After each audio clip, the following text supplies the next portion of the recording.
مرغابی ترکی جو ہے وہ ہے. بطخ کی دیکھیے نا ویبڈ فیٹ ہوتے ہیں, الگ الگ نہیں ہوتی ہیں ان کی انگلیاں, ہے نا. تو وہ کون سے ہو گئے؟ ذی ظفر ہو گئے. سمجھ آ رہی ہے؟ ذی ظفر کون سے ہو گئے؟ جن کی انگلیاں الگ نہیں ہوتی ہیں. تو ان پر جو ہیں یہ حرام تھے. ایسے تمام جانوروں کا گوشت ان پر حرام تھا. ان کے لیے صرف وہ جانور حلال تھے جن کی انگلیاں الگ الگ ہوتی ہیں, پھٹی ہوئی ہوتی ہیں, جن کے پنجے آگے سے کھلے ہوئے ہوں, وہ حلال تھے. پھر اور کیا تھا؟ وَمِنَ الْبَقَرِ وَالْغَنَمِ حَرَّمْنَا عَلَيْهِمْ شُحُومَهُمَا, گائے میں سے اور بکری میں سے حرام کی ہم نے ان پر چربیاں ان دونوں کی, مگر ابھی آگے دیکھیں گے کیا مگر. تو گائے میں سے اور بکری میں سے حرام کی ہم نے ان پر چربیاں ان دونوں کی. یعنی کہ گائے اور بکری دیکھیں ویسے تو حلال تھی ان کے لیے, لیکن ان کی کچھ چیزیں اللہ نے ان پر حرام کی تھیں. اور وہ کیا چیزیں تھیں؟ ان کی چربیاں, وہ حرام تھی. لیکن جو چربی, کون سی چربی حرام نہیں تھی؟ الا ما حملت ظہورہما, مگر جو اٹھایا ہو ان دونوں کی پشتوں نے, اول حوایا یا آنتوں نے, او مختلط بعظم, یا جو مل جائے ساتھ ہڈی کے. یہ والی جو چربی ہے نا, یہ حرام نہیں تھی ان پر. کون کون سی حرام نہیں تھی؟ وہ چربی جو کہ ان کی پشتوں پر تھی, یا ان کی انتڑیوں میں ملی جلی تھی, یا جو کہ ہڈی کے ساتھ ملی ہوئی تھی. بس وہ چربی جو تھی وہ حرام نہیں تھی, وہ حلال تھی ان کے لیے. باقی جو چربی تھی وہ جو تھی حرام تھی. ٹھیک. لیکن اب ان لوگوں نے کیا کیا؟ چربی کے بارے میں بھی ان لوگوں نے, یہود نے ہلا سازی کر لی تھی. ابن عباس رضی اللہ تعالیٰ عنہ کہتے ہیں کہ جب حضرت عمر رضی اللہ تعالیٰ عنہ کو بتایا گیا کہ سمورہ شراب بیچتا ہے, تو میں نے حضرت عمر رضی اللہ تعالیٰ عنہ کو یہ فرماتے ہوئے سنا. کیا فرماتے ہوئے سنا؟ اللہ تعالیٰ سمورہ کو ہلاک کرے. کیا اسے معلوم نہیں کہ نبی صلی اللہ علیہ وسلم نے فرمایا تھا, کیا فرمایا تھا؟ کہ اللہ یہود کو پر لعنت کرے, اللہ کی لعنت یہود پر ہو. ان لوگوں پر چربی حرام ہوئی تو انہوں نے اسے پگھلا کر فروخت کرنا, یعنی کہ بیچنا شروع کر دیا. یعنی کہ ان لوگوں نے کیا کیا؟ جو چربی حرام تھی نا, تو انہوں نے کیا کیا؟ اس چربی کو پگھلا دیا اور اس کی خرید و فروخت شروع کر دی. اس لیے اس وجہ سے ان پر اللہ تعالیٰ کی لعنت. اس میں بھی ان لوگوں نے ہلا سازی کری, ان کی سرکشی کا یہ ایگزامپل. ٹھیک ہے. تو یہ بات ہو گئی یہاں پر کہ ان پر چربیاں جو ہیں حرام تھی, سوائے ان چیزوں کے جو ابھی میں نے بتایا. ذالک جزیناہم ببغیہم, اب ایسا جو ہے یہ چیزیں حرام کیوں کی گئیں اس کی وجہ بتائی جا رہی ہے. یہ بدلہ دیا ہم نے انہیں باوجہ ان کی سرکشی کے.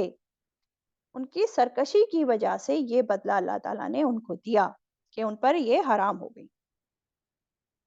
سورہ نساء میں بھی آپ یہ بات پڑھ چکے ہیں کہ کچھ چیزیں اللہ تعالیٰ نے ان پر حرام کی تھی. سورہ نساء 160 جب آپ دیکھیں گے, کیوں حرام کی تھی؟ ان کی سرکشی کی وجہ سے اور لوگوں کو اللہ کے راستے سے روکنے کی وجہ سے. یہ بات ہم نے وہاں بھی پڑھی تھی پہلے. تو یہ چیزیں جو ہے نا پہلے حرام نہیں تھی یہود پر. کیسے حرام ہوئی اگر ہم اس کو دیکھیں؟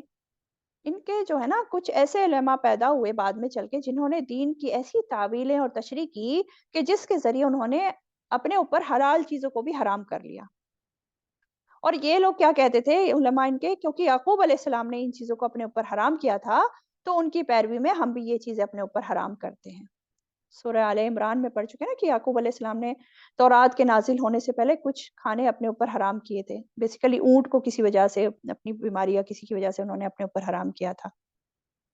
تو اللہ تعالیٰ نے تو سارے کھانے یہود کے لیے ایسے ہی حلال کیے تھے جیسے کہ ہمارے لیے حلال ہیں, لیکن ان کے ظلم اور سرکشی کی وجہ سے کچھ چیزیں ان پر حرام ہو گئیں. اور حرام بھی ان کے علماء اور ارباب نے تعویلیں کر کر کے کی, بال کی کھال نکال کر کی, اور حلال چیزوں کو حرام کے دائرے میں لے آئے وہ لوگ. اور اللہ تعالیٰ نے ان کو ان کی ان غلط فہمیوں میں رہنے دیا, ان کو روکا نہیں ان چیزوں سے, ان کی اسی ظلم اور سرکشی کی وجہ سے. ٹھیک ہے. اب بات تو یہاں لیکن ہو رہی ہے حرمنا, حرام کیا ہم نے. اللہ تعالیٰ اپنی طرف نسبت کر رہے ہیں نا, لیکن اللہ تعالیٰ نے مطلب ڈائریکٹ یہ حرام نہیں کیا تھا, مطلب شریعت میں حرام نہیں تھا یہ.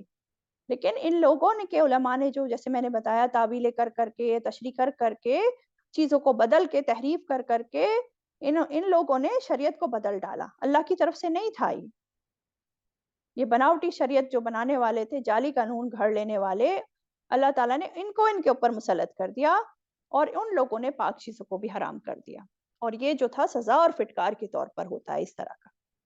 ٹھیک ہے، ان کی سرکشی، ان کی جو نافرمانیاں تھیں اس کی وجہ سے.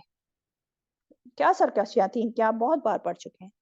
انبیاء کو ناحق قتل کرتے تھے، سود کا لین دین کرتے تھے، ظلم کرتے تھے، لوگوں کو اللہ کے راستے سے روکتے تھے. اسی طرح جیسے ابھی ہم نے پڑھا کہ حلال کو حرام، حرام کو حرام کرنا، تحریفیں کرنا، ہے نا، یہ سارے ان کے طرح طرح کے جرم اور سرکشیاں تھیں جس کی وجہ سے یہ ان پر حلال چیزیں بھی حرام کر دی گئی. اللہ تعالیٰ فرما رہے ہیں وَإِنَّا لَصَادِقُونَ، اور بے شک ہم البتہ سچے ہیں. اللہ تعالیٰ نے یہ بات بالکل برحق اور درست فرمائی ہے کہ ایسا ہی ہوا تھا. ٹھیک، اور اللہ سے بڑھ کر کون سچا ہوگا، اللہ سب سے بڑا سچا ہے نا. تو کیا بات پتہ چلی ہمیں اس آیت سے؟ بہت امپورٹنٹ بات پتہ چل رہی ہے اس آیت سے. کیا؟ کہ گناہوں کے سبب انسان بعض وقت طیب پاکیزہ حلال چیزوں سے، رزق سے محروم کر دیا جاتا ہے گناہوں کی وجہ سے. جو بغاوت کرتے ہیں، نافرمانیاں کرتے ہیں، تو یہ بہت بڑا سبب ہے انسان کے لیے کہ اللہ کی نعمتیں اس سے چھن جائیں. اس لیے اللہ کی نافرمانی کرتے ہوئے انسان کو ڈرنا چاہیے اور اللہ کی نافرمانی کرنے سے ہر حال میں بچنا چاہیے، ورنہ اللہ تعالیٰ کی نعمتیں چھن جاتی ہیں، سرکشی کی سزا مل کر رہتی ہے. اللہ تعالیٰ ہمیں بچائے ان سب چیزوں سے. وآخر دعوانا ان الحمد للہ رب العالمین.